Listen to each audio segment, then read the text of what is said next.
Hello, everybody. It's Professor Green here. I want to talk to you about the edTPA Task 1 Context for Learning. This is the first task in the edTPA that you'll be working on. Many of you have already started, which is excellent.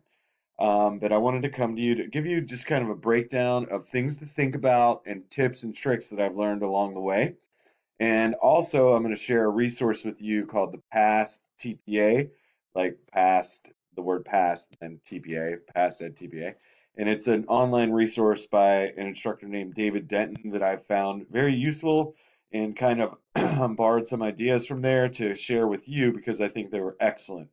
But this is the template that you're going to use. So you have to type this and keep in mind that you have 3 pages, okay? And I'll talk about what that means in a minute, but this gives you an idea of, or actually not an idea, it tells you exactly what the template is. So now, let me get to the presentation here. So again, here's the link to the resource that I was talking about, past TPA. But I want you to think about these things and kind of take this approach. Pretend you're writing to someone who knows little to nothing about the district or school where you're student teaching, and likely they will not. They remember the TPA scores are spread throughout Illinois or even farther throughout the country, and so they likely will not have a clue as to who you are or what that school district is. Obviously, they won't know you, but they won't know the school or district as well.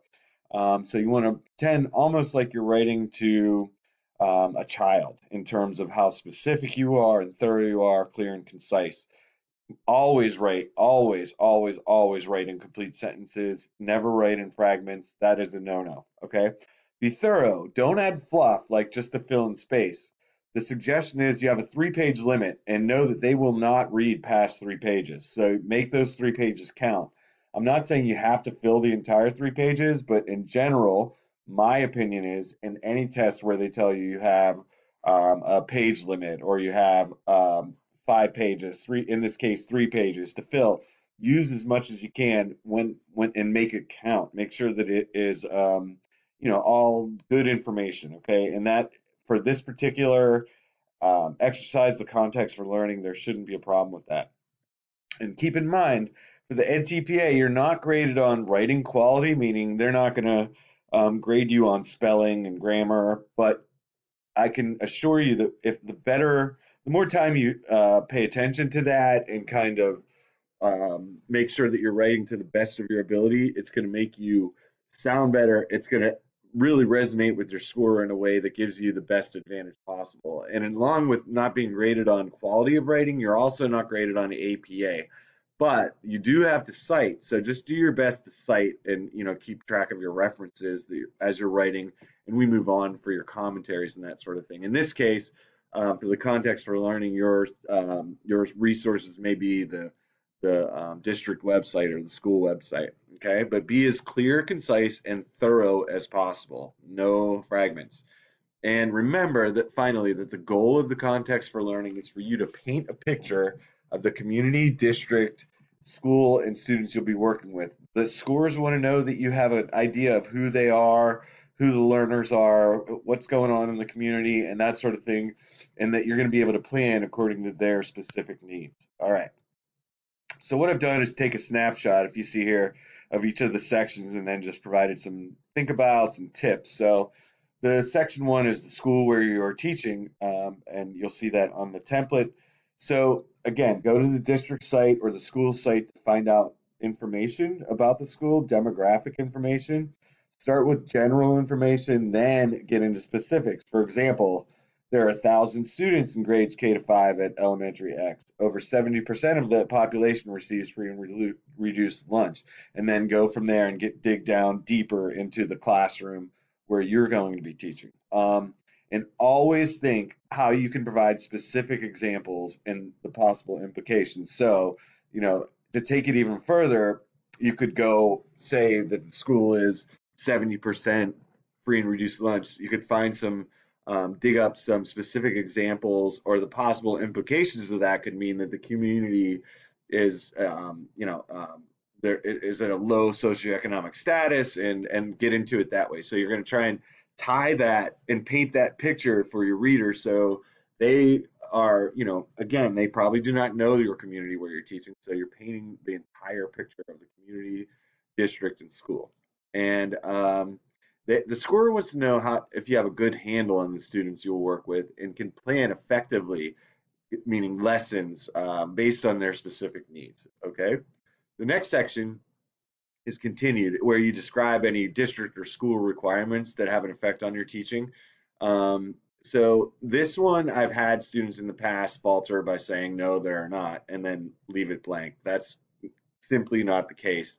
You need to rely on your host teacher, your principal, and any support staff, paraprofessionals, special educators, counselors, whoever you can talk to get more information on your class, because there's always something a little bit different that you need to, uncover.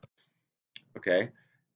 Write about the class featured, and here's the copy from the actual template.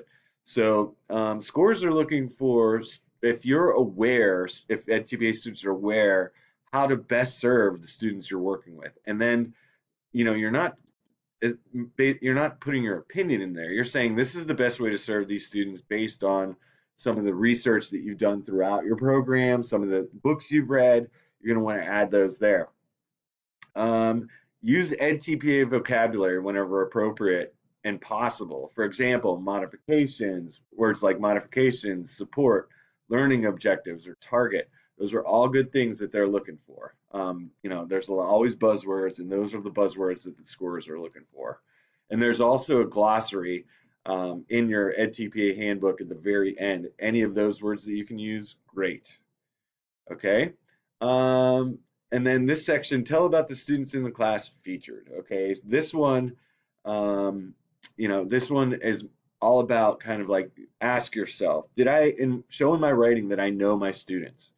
Did I show in my writing that I can and will use my knowledge of students to plan effective lessons? Yes or no?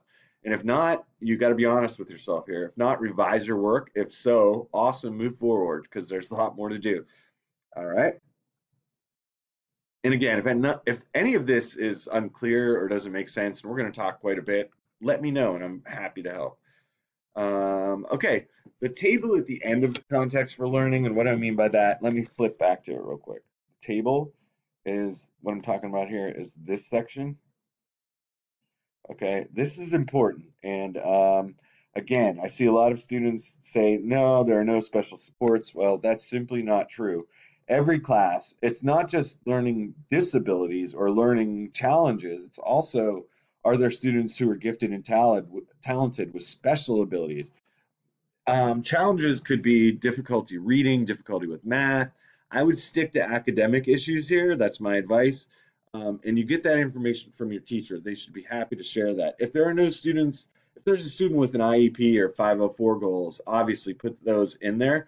But if not, then you're going to have to dig deeper. That makes, your job in a lot of ways with this whole, actually teaching in general, we're detectives. So you're going to have to dig deeper. All right, guys, I hope these tips help and keep the questions coming. It's a couple days away from the start date, but I hope this helps. Thank you.